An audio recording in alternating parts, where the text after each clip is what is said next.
The history of Ecuador extends over an 8,000-year period. During this time, a variety of cultures and territories influenced what has become the Republic of Ecuador.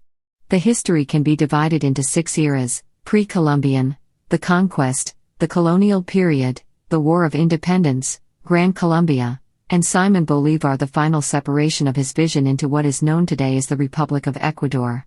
Pre-Columbian Ecuador.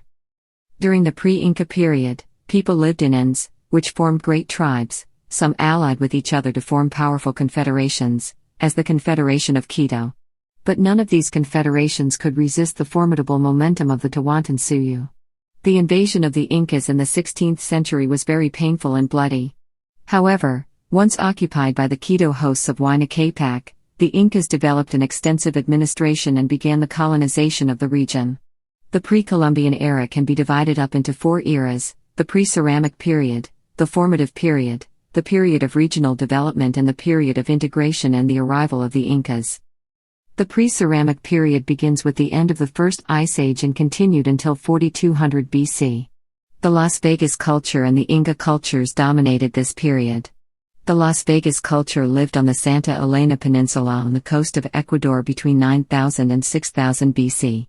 The earliest people were hunters-gatherers and fishermen. Around 6000 BC, cultures in the region were among the first to begin farming. The Incas lived in the Sierra near present-day Quito between 9000 and 8000 BC along an ancient trade route. During the formative period, people of the region moved from hunter-gathering and simple farming into a more developed society, with permanent developments, an increase in agriculture and the use of ceramics. New cultures included the Makalala culture, Valdivia, Chorrera in the coast, Cotacalao, the Chimba in the Sierra, and Pastaza, Chiguaza in the eastern region. The Valdivia culture is the first culture where significant remains have been discovered. Their civilization dates back as early as 3500 BC. Living in the area near the Valdivias, they were the first Americans to use pottery. They navigated the seas and established a trade network with tribes in the Andes and the Amazon. Succeeding the Valdivia, the Makalala culture were a farming culture who thrived along the coast of Ecuador between the 2nd and 1st millennia BC. These appear to be the earliest people to cultivate maize in this part of South America. Existing in the late formative period, the Chorrera culture lived in the Andes and coastal regions of Ecuador between 1000 and 300 BC. Period of regional development. The period of regional development is identified for the first time the regional differences in the territorial or political and social organization of people that formed. Among the main towns of this period were the cultures Jambalí, Guanala, Bahia, Tejar Dale, La Tolita, Jamacoac in the coast of Ecuador, in the Sierras the Cerro Nerio Alausi, and in the Ecuadorian Amazon jungle the Tayos. La Bahia. The figurine of 300 BC to 500 AD, La Chimba is the site of the earliest ceramic northern Andes, north of Quito, and is representative of a formative period in its final stage. Its inhabitants contacted several villages on the coast and the mountains, keeping close proximity to the Cotacalao culture, located on the plateau of Quito and its surrounding valleys. The Bahia culture occupied the area that stretches from the foothills of the Andes to the Pacific Ocean, and from Bahia de Caracas, to the south of Manabi. The Jamacoac culture inhabited areas between Cabo San Francisco and Esmeraldas, to Bahia de Caracas, in Manabi, in an area of wooded hills and vast beaches of their immigrant who facilitated the gathering of resources of both the jungle and the ocean. La Tolita culture. The La Tolita developed in the coastal region of southern Colombia and northern Ecuador between 600 BC and 200 AD. A number of archaeological sites have been discovered and show the highly artistic nature of this culture. Artifacts are characterized by gold jewelry, beautiful anthropomorphous masks and figurines that reflect a hierarchical society with complex ceremonies. Period of integration and the arrival of the Inca. Tribes throughout Ecuador integrated during this period. They created better housing that allowed them to improve their living conditions and no longer be subject to the climate. In the mountains Cosangua Pilaro, the Capulay and Pierrottuza cultures arose. In the eastern region was the Yasuni phase, while the Milagro, Mantina and Huayna Capac cultures developed on the coast. The Mantnos. The Mantnos were the last of the pre-Columbian cultures in the coastal region existing between 600 and 1534. They were the first to witness the arrival of Spanish ships sailing in the surrounding Pacific Ocean. According to archaeological evidence and Spanish chronicles, the civilization existed from Bahia de Caracas to Cerro de Ojos in the south. They were excellent weavers, produced textiles, articles of gold, silver spondylus shells and mother-of-pearls. The Mantanos mastered the seas and created an extensive trade routes as far as Chile to the south and western Mexico to the north. The center of the culture was in the area of Manta, which was named in their honor, the Huayna Capac. The Huayna Capac constitute the most important pre-Columbian culture of Guayas. These warriors were noted for their appearance. Huayna Capac of culture is the legend of Guayas and Quiles, which gives its name to the city of Guayaquil. The Shiras and the Kingdom of Quito. The existence of the Kingdom of Quito was formed by the Quitus, the Puris and Canari who inhabited the Andean regions of Ecuador by that time. Their main settlement was located in the area now known as the city of Quito, and its inhabitants were called Quitus. The Quitus were militarily weak, and formed only a small, poorly organized kingdom. Because of this it could not raise a strong resistance against invaders, and were easily defeated and subjugated by the Shiras, ancient indigenous people who joined the Kingdom of Quito. The Shiras dominated for more than 700 years, and their dynasty saw the invasion of the Inca Tupac Yupanqui. The Incas. The Inca civilization expansion northward from modern-day Peru during the late 15th century met with fierce resistance by several Ecuadorian tribes, particularly the Canari, in the region around modern-day Cuenca, the Cara and the Sierra north of Quito, along with the Quichu, occupants of the site of the modern capital, with whom they had formed the Kingdom of Quito. The conquest of Ecuador began in 1463 under the leadership of the 9th Inca, the great warrior Pachacuti Inca Yupanqui. In that year, his son Tupac took over command of the army and began his march northward through the Sierra. By 1500 Tupac's son, Huayna Capac, overcame the resistance of these populations and that of the Cara, and thus incorporated most of modern-day Ecuador into Tawantinsuyu, or the Inca Empire. The influence of these conquerors based in Cusco was limited to about a half-century, or less in some parts of Ecuador. During that period, some aspects of life remained unchanged. Traditional religious beliefs, for example, persisted throughout the period of Inca rule. In other areas, however, such as agriculture, land tenure, and social organization, Inca rule had a profound effect despite its relatively short duration. Emperor Huayna Capac became fond of Quito, making it a secondary capital of Tawantinsuyu and living out his elder years there before his death in about 1527. Huayna Capac's sudden death and the death days later of the Incan heir apparent from a strange disease, described by one source as smallpox, precipitated a bitter power struggle between the legitimate heir Huáscar, whose mother was Coyal Mama Roa Oxilo, and Atahualpa, a son born to a Quichu princess who was reputedly his father's favorite. This struggle raged during the half-decade before the arrival of Francisco Pizarro's conquering expedition in 1532. The key battle of this civil war was fought on Ecuadorian soil, near Riobamba, where Huáscar's northbound troops were met and defeated by Atahualpa's southbound troops. Atahualpa's final victory over Huáscar in the days just before the Spanish conquerors arrived resulted in large part from the loyalty of two of Huayna Capac's best generals, who were based in Quito along with Atahualpa. The victory remains a source of national pride to Ecuadorians as a rare case when Ecuador bested a neighboring country by force. Spanish discovery and conquest. As the Inca Civil War raged, in 1531 the Spanish landed in Ecuador. Led by Francisco Pizarro, the conquistadors learned that the conflict and disease were destroying the empire. After receiving reinforcements in September 1532, Pizarro set out to the newly victorious Atahualpa. Arriving at Cajamarca, Pizarro sent an embassy, led by Hernando de Soto, with 15 horsemen and an interpreter. Shortly thereafter he sent 20 more horsemen led by his brother Hernando Pizarro as reinforcements in case of an Inca attack. Atahualpa was in awe of these men dressed in full clothing, with long beards and riding horses. In town Pizarro set a trap for the Inca and the Battle of Cajamarca began. The Inca forces greatly outnumbered the Spanish, however. The Spanish superiority of weapons and tactics and the fact that the most trusted Inca generals were in Cusco led to an easy defeat and the capture of the Incan emperor. During the next year Pizarro held Atahualpa for ransom. The Incas filled the ransom room with gold and silver awaiting a release that would never happen. On August 29, 1533, Atahualpa was garroted. The Spanish then set out to conquer the rest of Tawantinsuyu, capturing Cusco in November 1533. Benalcázar, Pizarro's lieutenant and fellow Extremaduran, had already departed from San Miguel with 140 foot soldiers and a few horses on his conquering mission to Ecuador. At the foot of Mount Chimborazo, near the modern city of Riobamba, he met and defeated the forces of the great Inca warrior Rumanahui with the aid of Canary tribesmen who served as guides and allies to the conquering Spaniards. Rumanahui fell back to Quito, and, while in pursuit of the Inca army, Benalcázar encountered another, quite sizable, conquering party led by Guatemalan Governor Pedro de Alvarado. Bored with administering Central America, Alvarado had set sail for the south without the crown's authorization, landed on the Ecuadorian coast, and marched inland to the Sierra. Most of Alvarado's men joined Benalcázar for the siege of Quito.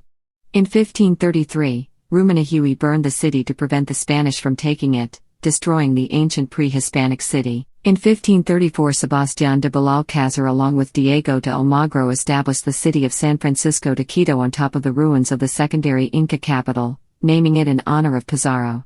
It was not until December 1540 that Quito received its first captain general in the person of Francisco Pizarro's brother, Gonzalo Pizarro. Benalcázar had also founded the city of Guayaquil in 1533, but it had subsequently been retaken by the local Huayna Capac tribesmen. Francisco de Orellana, yet another lieutenant of Francisco Pizarro from the Spanish city of Trujillo, put down the native rebellion and in 1537 re-established this city, which a century later would become one of Spain's principal ports in South America.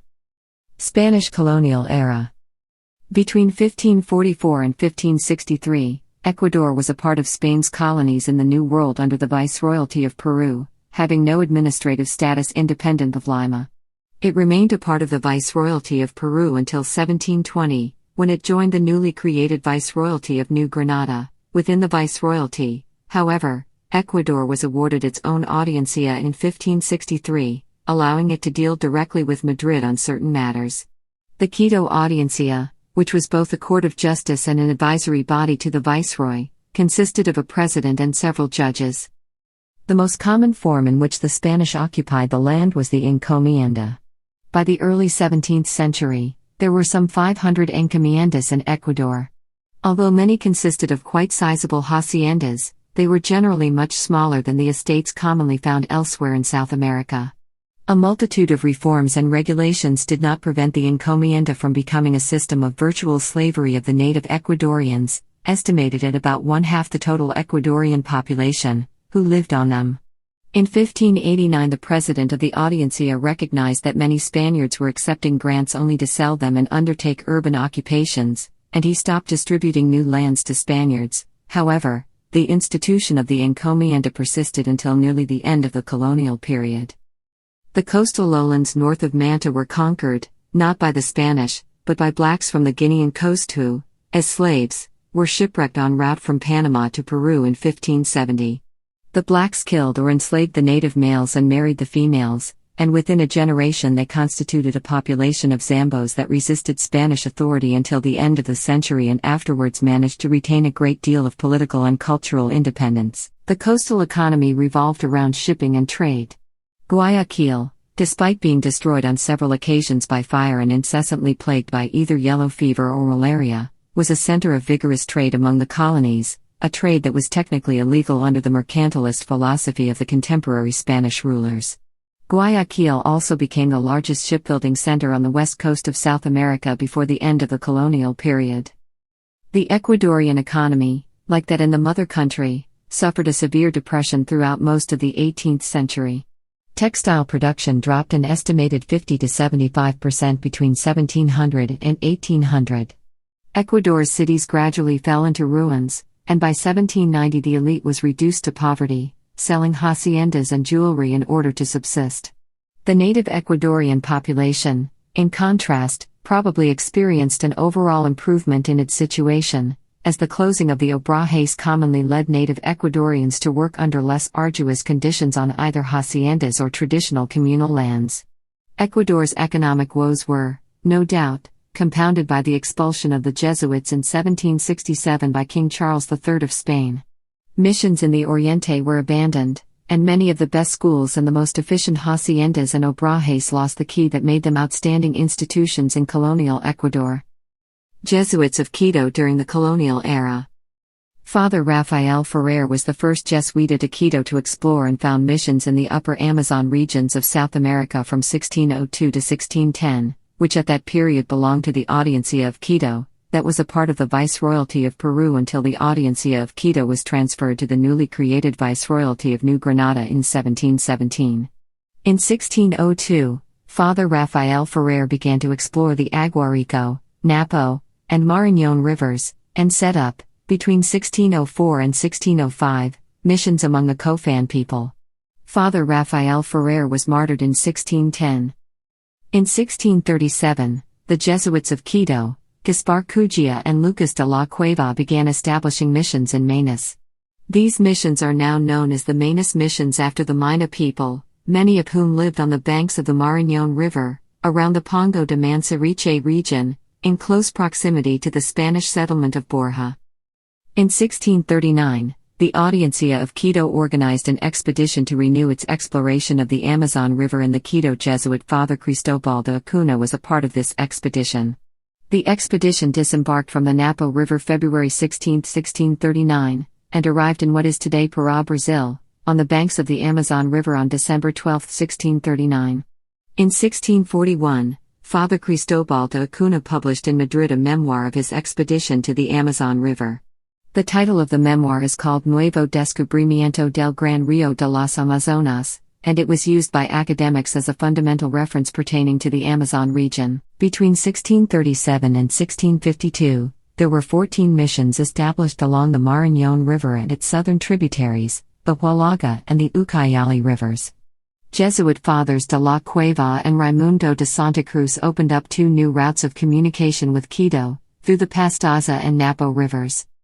Between 1637 and 1715, Samuel Fritz founded 38 missions along the length of the Amazon River, between the Napo and Negro rivers, that were called the Omagua missions. These missions were continually attacked by the Brazilian bandeirans beginning in the year 1705. In 1768, the only Omagua mission that was left was San Joaquin de Omaguas, since it had been moved to a new location on the Napo River away from the bandeirans. In the immense territory of Maynas, also referred to as Maynas, the Jesuitas of Quito made contact with a number of indigenous tribes which spoke 40 different languages, and founded a total of 173 Jesuit missions with a total population of 150,000 inhabitants. Because of the constant plague of epidemics and warfare with other tribes and the bandeirans, the total number of Jesuit missions were reduced to 40 by 1744. At the time when the Jesuits were expelled from Spanish America in 1767, the Jesuits of Quito registered 36 missions run by 25 Jesuits of Quito and the Audiencia of Quito, 6 Jesuits of Quito and the Napo missions and Aguarico missions, and 19 Jesuits of Quito and the Pastaza missions and Iquitos missions of Maynas with a total population of 20,000 inhabitants. Struggle for independence and birth of the Republic. The struggle for independence in the Quito Audiencia was part of a movement throughout Spanish America led by Criollos. The Criollos' resentment of the privileges enjoyed by the Peninsulares was the fuel of revolution against colonial rule. The spark was Napoleon's invasion of Spain, after which he deposed King Ferdinand VII and, in July 1808, placed his brother Joseph Bonaparte on the Spanish throne. Shortly afterward, Spanish citizens, unhappy at the usurpation of the throne by the French, began organizing local juntas loyal to Ferdinand. A group of Quito's leading citizens followed suit, and on August 10, 1809, they seized power in the name of Ferdinand from the local representatives, whom they accused of preparing to recognize Joseph Bonaparte. Thus, this early revolt against colonial rule was, paradoxically, an expression of loyalty to the Spanish king. It quickly became apparent that Quito's Criollo rebels lacked the anticipated popular support for their cause. As loyalist troops approached Quito, they peacefully turned power back to the crown authorities. Despite assurances against reprisals, the returning Spanish authorities proved to be merciless with the rebels and, in the process of ferreting out participants in the Quito revolt, jailed and abused many innocent citizens. Their actions, in turn, bred popular resentment among Quitenos, who, after several days of street fighting in August 1810, won an agreement to be governed by a junta composed with a majority of criollos, although with the peninsular president of the Royal Audience of Quito acting as its head. In spite of strong opposition from the Quito Audiencia, the junta called for a congress in December 1811 and declared the entire area of the Audiencia to be independent of any government currently in Spain.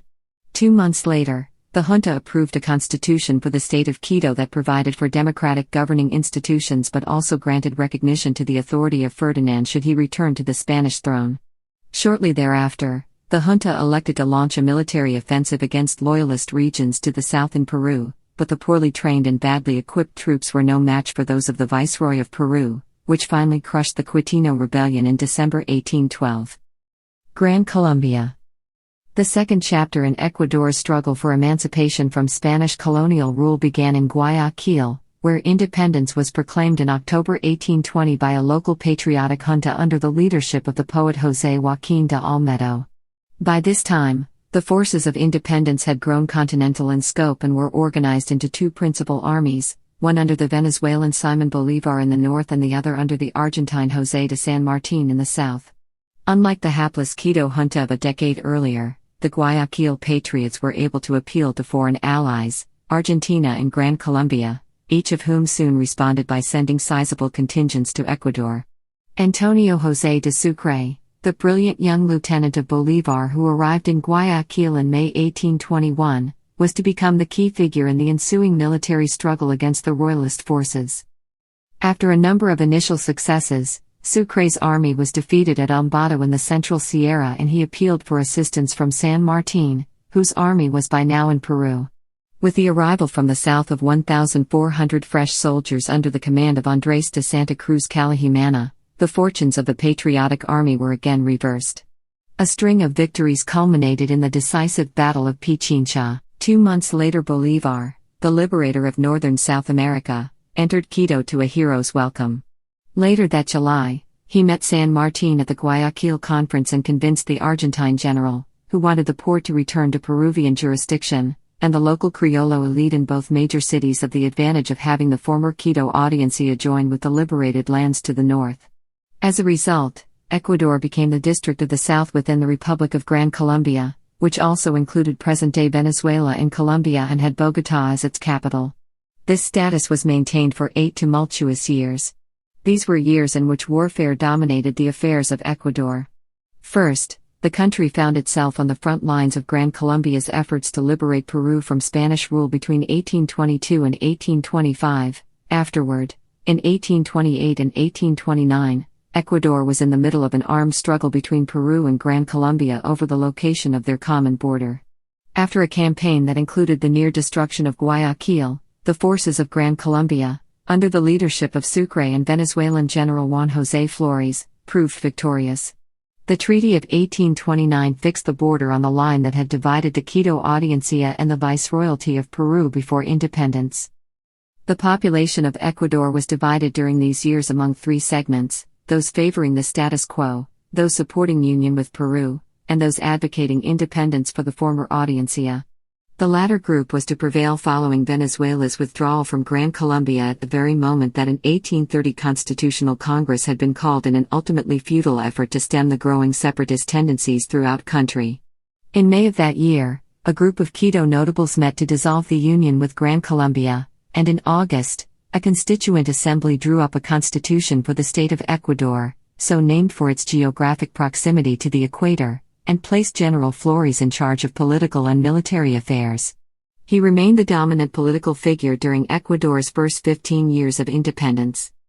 The Republic of Ecuador. The early Republic. Before the year 1830 drew to a close, both Marshal Sucre and Simón Bolívar would be dead, the former murdered and the latter from tuberculosis. Juan José Flores, known as the founder of the Republic, was of the foreign military variety. Born in Venezuela, he had fought in the wars for independence with Bolívar, who had appointed him governor of Ecuador during its association with Gran Colombia. As a leader, however, he appeared primarily interested in maintaining his power. Military expenditures, from the independence wars and from an unsuccessful campaign to wrest Cauca province from Colombia in 1832, kept the state treasury empty while other matters were left unattended. Discontent had become nationwide by 1845, when an insurrection in Guayaquil forced Flores from the country. Because their movement triumphed in March, the anti-Flores coalition members became known as Marxistas.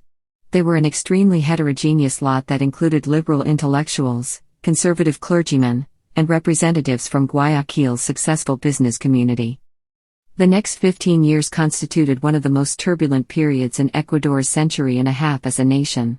The Marxistas fought among themselves almost ceaselessly and also had to struggle against Flores's repeated attempts from exile to overthrow the government.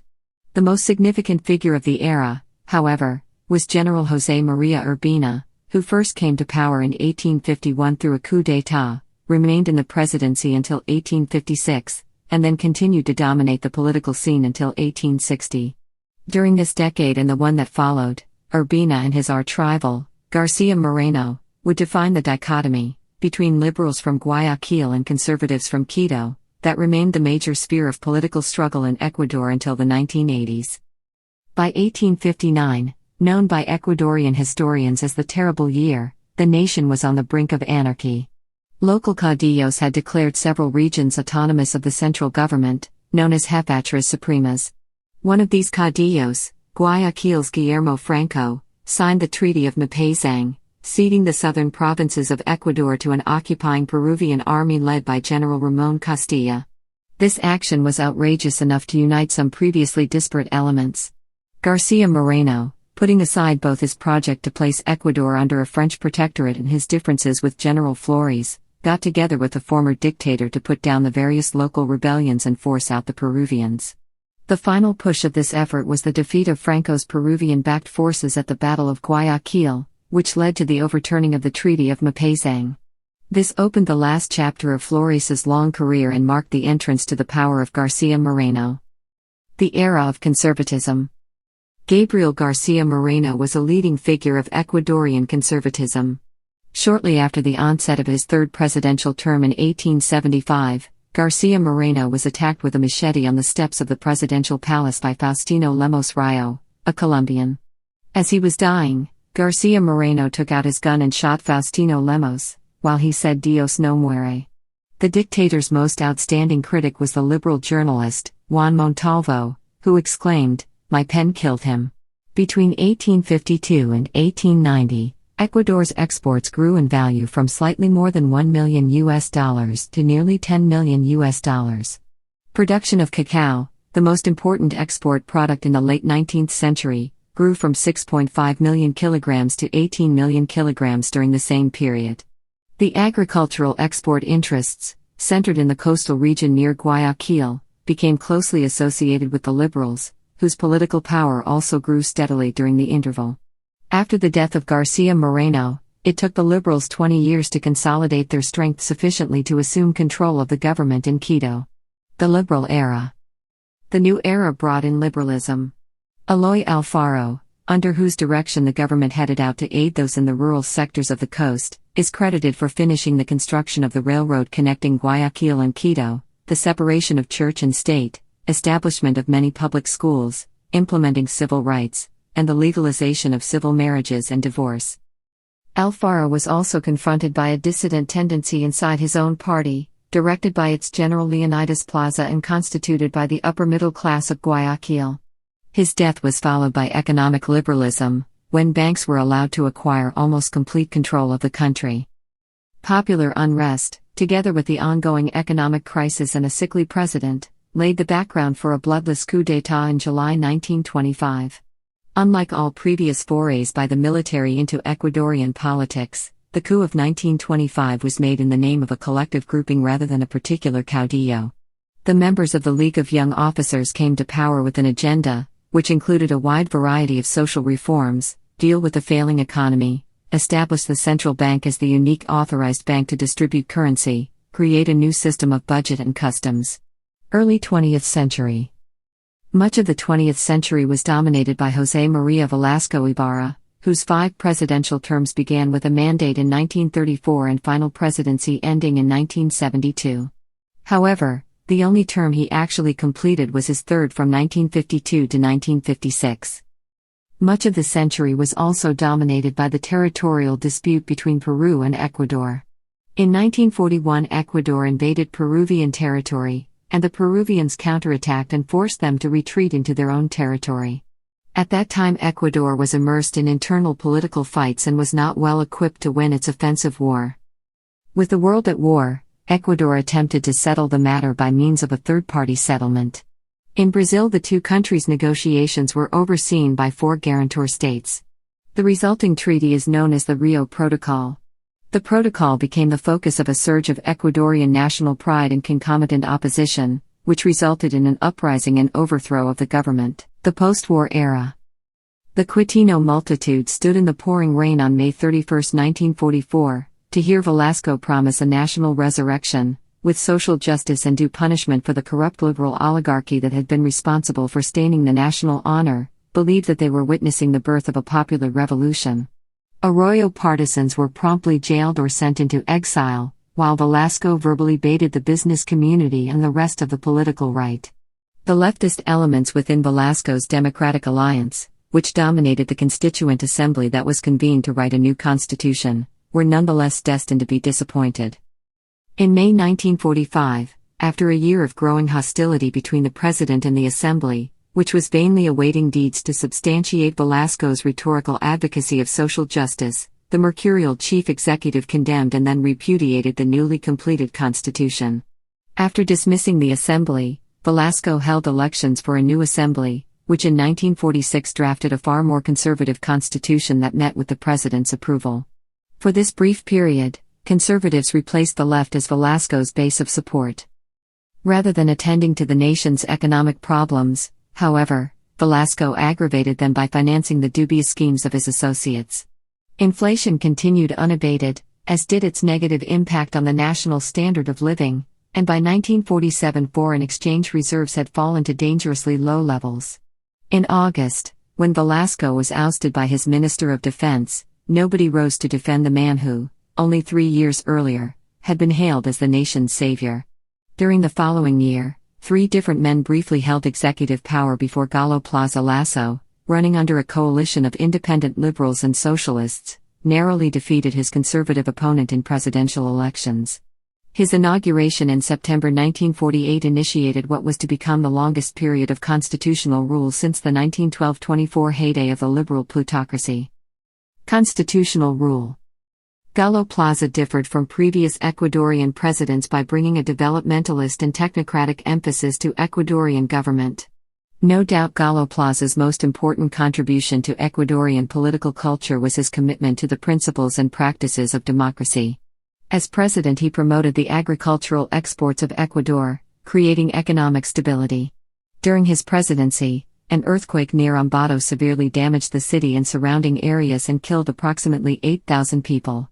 Unable to succeed himself, he left his office in 1952 as the first president in 28 years to complete his term in office. A proof of the politically stabilizing effect of the banana boom of the 1950s is that even Velasco, who in 1952 was elected president for the 3rd time, managed to serve out a full 4-year term. Velasco's 4th term in the presidency initiated a renewal of crisis, instability, and military domination and ended conjecture that the political system had matured or developed in a democratic mold. Instability and military governments. In 1963, the army overthrew President Carlos Julio Arce Mena Monroy, falsely accusing him of sympathizing with communism. According to former CIA agent Philip Agee, who served several years in Ecuador, the United States incited this coup d'état to eliminate a government that refused to break with Cuba. Return to democratic rule. Jaime Roldos Aguilera, democratically elected in 1979, presided over a nation that had undergone profound changes during the 17 years of military rule. There were impressive indicators of economic growth between 1972 and 1979. The government budget expanded some 540%, whereas exports as well as per capita income increased a full 500%. Industrial development had also progressed, stimulated by the new oil wealth as well as Ecuador's preferential treatment under the provisions of the Andean Common Market. Roldos was killed, along with his wife and the Minister of Defense, in an airplane crash in the southern province of Loja on May 24, 1981. The death of Roldós generated intense popular speculation. Some Ecuadorian nationalists attributed it to the Peruvian government because the crash took place near the border where the two nations had participated in a Paquisha war in their perpetual border dispute. Many of the nation's leftists, pointing to a similar crash that had killed Panamanian President Omar Torrijos Herrera less than 3 months later, blamed the United States government.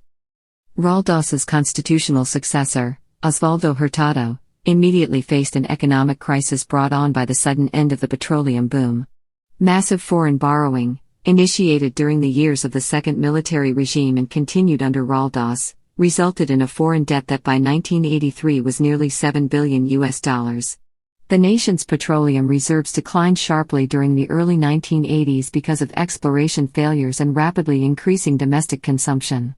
The economic crisis was aggravated in 1982 and 1983 by drastic climatic changes, bringing severe drought as well as flooding, precipitated by the appearance of the unusually warm ocean current known as El Niño.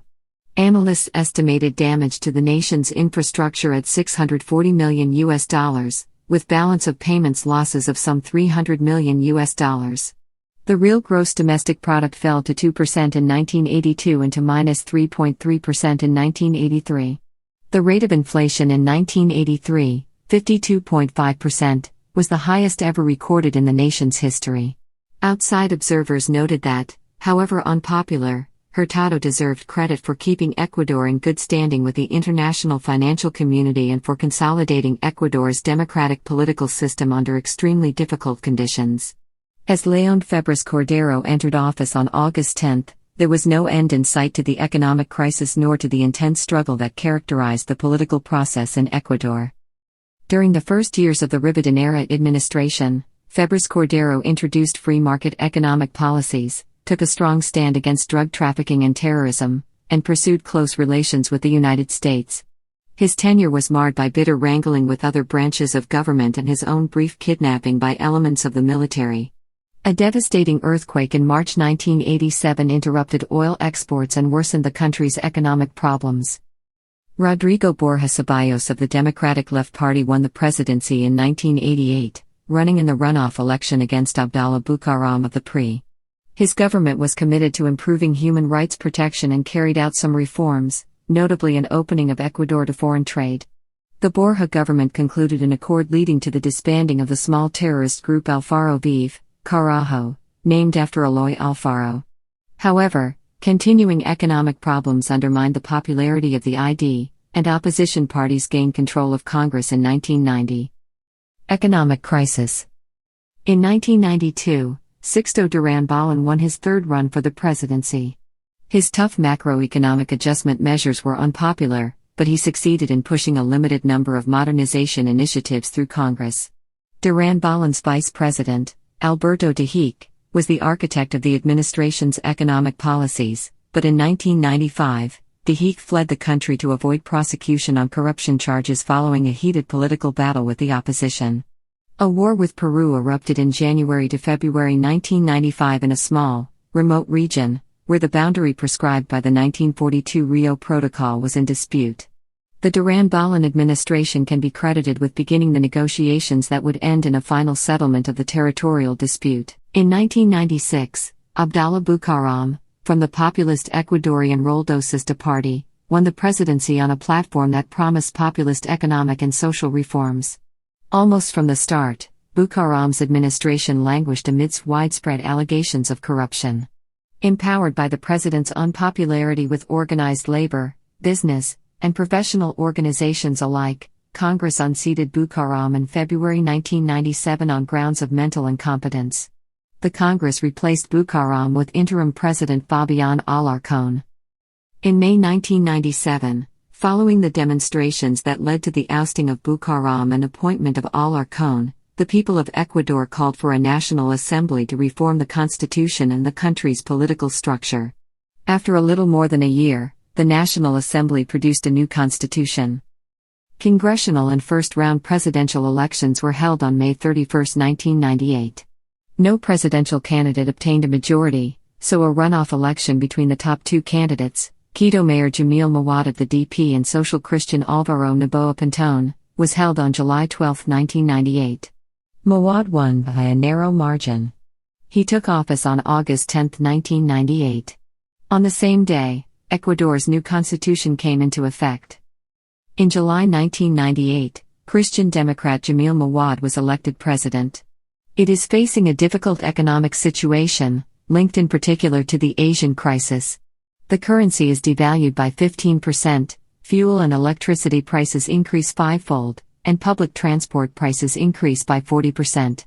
The government is preparing to privatize several key sectors of the economy: oil, electricity, telecommunications, ports, airports, railways and post office. The repression of a first general strike caused 3 deaths. The social situation is critical. More than half of the population is unemployed, 60% live below the extreme poverty line, public employees have not been paid for 3 months. A further increase in VAT, combined with the abolition of subsidies for domestic gas, electricity and diesel, triggers a new social movement. In the provinces of Latacunga, the army shoots the indigenous people who cut the Pan-American Highway, injuring 17 people with bullets. The coup de grace for Mawad's administration was Mawad's decision to make the local currency, the sucre, obsolete and replace it with the US dollar. This caused massive unrest as the lower classes struggled to convert their now useless sucres to US dollars and lost wealth, while the upper classes gained wealth in turn. Under Mawad's recession-plagued term, the economy shrank significantly, and inflation reached levels of up to 60%. In addition, corruption scandals are a source of public concern. Former Vice President Alberto Dahique, architect of the neoliberal economic program, is fleeing abroad after being indicted for questionable use of reserved funds. Former President Fabian Alarcón is arrested on charges of covering more than 1,000 fictitious jobs. President Mawad is implicated for receiving money from drug trafficking during his election campaign. Several major bankers are also cited in cases. Mawad concluded a well-received peace with Peru on October 26, 1998. Ecuador since 2000. On January 21, 2000, during demonstrations in Quito by indigenous groups, the military and police refused to enforce public order, beginning what became known as the 2000 Ecuadorian coup d'état. Demonstrators entered the National Assembly building and declared, in a move that resembled the coups d'état endemic to Ecuadorian history, a 3-person junta in charge of the country. Field-grade military officers declared their support for the concept. During a night of confusion and failed negotiations, President Mawad was forced to flee the presidential palace for his own safety. Vice President Gustavo Noboa took charge by vice presidential decree. Mawad went on national television in the morning to endorse Noboa as his successor. The military triumvirate that was effectively running the country also endorsed Noboa. The Ecuadorian Congress then met in an emergency session in Guayaquil on the same day, January 22, and ratified Noboa as president of the republic in constitutional succession to Mawad. Although Ecuador began to improve economically in the following months, the government of Noboa came under heavy fire for the continuation of the dollarization policy, its disregard for social problems, and other important issues in Ecuadorian politics. Retired Colonel Lucio Gutierrez, a member of the military junta that overthrew Mawad, was elected president in 2002 and assumed the presidency on January 15, 2003. Gutierrez's Patriotic Society Party had a small fraction of the seats in Congress and therefore depended on the support of other parties in Congress to pass legislation. In December 2004, Gutierrez unconstitutionally dissolved the Supreme Court and appointed new judges to it. This move was generally seen as a kickback to deposed ex-president Abdallah Bucaram, whose political party had sided with Gutierrez and helped derail attempts to impeach him in late 2004. The new Supreme Court dropped charges of corruption pending against the exiled Bucaram, who soon returned to the politically unstable country. The corruption evident in these maneuvers finally led Quito's middle classes to seek the ousting of Gutierrez in early 2005. In April 2005, the Ecuadorian Armed Forces declared that it withdrew its support for the president. After weeks of public protests, Gutierrez was overthrown in April. Vice President Alfredo Palacio assumed the presidency and vowed to complete the term of office and hold elections in 2006. On January 15, 2007, the Social Democrat Rafael Correa succeeded Palacio as president of Ecuador, with the promise of summoning a constituent assembly and bringing focus on poverty. The 2007-8 Ecuadorian Constituent Assembly drafted the 2008 Constitution of Ecuador, approved via the Ecuadorian Constitutional Referendum, 2008. In November 2009, Ecuador faced an energy crisis that led to power rationing across the country. Between 2006 and 2016, poverty decreased from 36.7% to 22.5% and annual per capita GDP growth was 1.5%. At the same time, inequalities, as measured by the Gini index, decreased from 0.55 to 0.47. Beginning in 2007, President Rafael Correa established the Citizens' Revolution, a movement following left-wing policies, which some sources describe as populist. Correa was able to utilize the 2000s commodities boom to fund his policies, utilizing China's need for raw materials. Through China, Correa accepted loans that had few requirements, as opposed to firm limits set by other lenders. With this funding, Ecuador was able to invest in social welfare programs, reduce poverty and increase the average standard of living in Ecuador, while at the same time growing Ecuador's economy.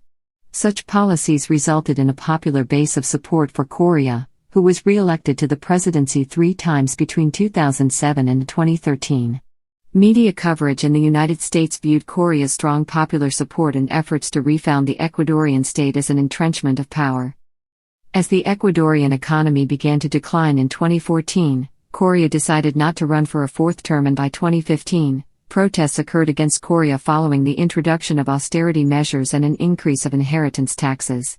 Instead, Lenín Moreno, who was at the time a staunch Correa loyalist and had served as his vice president for over 6 years, was expected to continue with Correa's legacy and the implementation of 21st-century socialism in the country, running on a broadly left-wing platform with significant similarities to Correa's. In the weeks after his election, Moreno distanced himself from Correa's policies and shifted the left-wing PAIS alliances away from the left-wing politics and towards the neoliberal governance. Despite these policy shifts, Moreno continued to identify himself as social democrat. Moreno then led the 2018 Ecuadorian referendum, which reinstated presidential term limits that were removed by Correa, barring Correa from running for a 4th presidential term in the future. At his election, Moreno enjoyed an approval rating of 79%. Moreno's distancing from his predecessor's policies and his electoral campaign's platform, however, alienated both former President Correa and a large percentage of his own party supporters. In July 2018, a warrant for Correa's arrest was issued after facing 29 charges for alleged corruption acts performed while he was in office. Due to increased borrowing by Correa's administration, which he had used to fund social welfare projects, as well as the 2010's oil glut, public debt tripled in a 5-year period, with Ecuador eventually coming to use of the Central Bank of Ecuador's reserves for funds. In total, Ecuador was left $64 billion in debt and was losing $10 billion annually. On August 21, 2018, Moreno announced economic austerity measures to reduce public spending and deficit. Moreno stated that the measures aimed to save $1 billion and included a reduction of fuel subsidies, eliminating subsidies for gasoline and diesel, and the removal or merging of several public entities, a move denounced by the groups representing the nation's indigenous groups and trade unions. In August 2018, Ecuador withdrew from Bolivarian Alliance for the Peoples of Our America, a regional bloc of left-wing governments led by Venezuela. In October 2018, the government of President Lenín Moreno cut diplomatic relations with the Nicolás Maduro regime of Venezuela, a close ally of Rafael Correa. In March 2019, Ecuador withdrew from Union of South American Nations. Ecuador was an original member of the bloc, founded by left-wing governments in Latin America and the Caribbean in 2008. Ecuador also asked UNASUR to return the headquarters building of the organization, based in its capital city, Quito. In June 2019, Ecuador agreed to allow U.S. military planes to operate from an airport on the Galapagos Islands. On October 1, 2019, Lenín Moreno announced a package of economic measures as part of a deal with the International Monetary Fund to obtain $4,209 million in credit. These measures became known as El Paquetazo, and they included the end of fuel subsidies, removal of some import tariffs, and cuts in public worker benefits and wages. This caused mass protests which began on October 3, 2019. On 8 October, President Moreno relocated his government to the coastal city of Guayaquil after anti-government protesters had overrun Quito, including the Carondelet Palace. On the same day, Moreno accused his predecessor Rafael Correa of orchestrating a coup against the government with the aid of Venezuela's Nicolás Maduro, a charge which Correa denied. Later that day, the authorities shut down oil production at the Sasha oil field, which produces 10% of the nation's oil, after it was occupied by protesters. 2 more oil fields were captured by protesters shortly thereafter. Demonstrators also captured repeater antennas, forcing state TV and radio offline in parts of the country. Indigenous protesters blocked most of Ecuador's main roads, completely cutting the transport routes to the city of Cuenca. On 9 October, protesters managed to briefly burst into and occupy the National Assembly, before being driven out by police using tear gas. Violent clashes erupted between demonstrators and police forces as the protests spread further. During the late-night hours of 13 October, the Ecuadorian government and CONADE reached an agreement during a televised negotiation. Both parties agreed to collaborate on new economic measures to combat overspending and debt. The government agreed to end the austerity measures at the center of the controversy, and the protesters in turn agreed to end the 2-week-long series of demonstrations. President Moreno agreed to withdraw Decree 883, an IMF-backed plan that caused a significant rise in fuel costs. The relations with the United States improved significantly during the presidency of Lenin Moreno. In February 2020, his visit to Washington was the first meeting between an Ecuadorian and U.S. president in 17 years. The April 11, 2021 election runoff vote ended in a win for conservative former banker, Guillermo Lasso, taking 52.4% of the vote compared to 47.6% of left-wing economist Andrés Arauz, supported by exiled former president, Rafael Correa. Previously, President-elect Lasso finished second in the 2013 and 2017 presidential elections.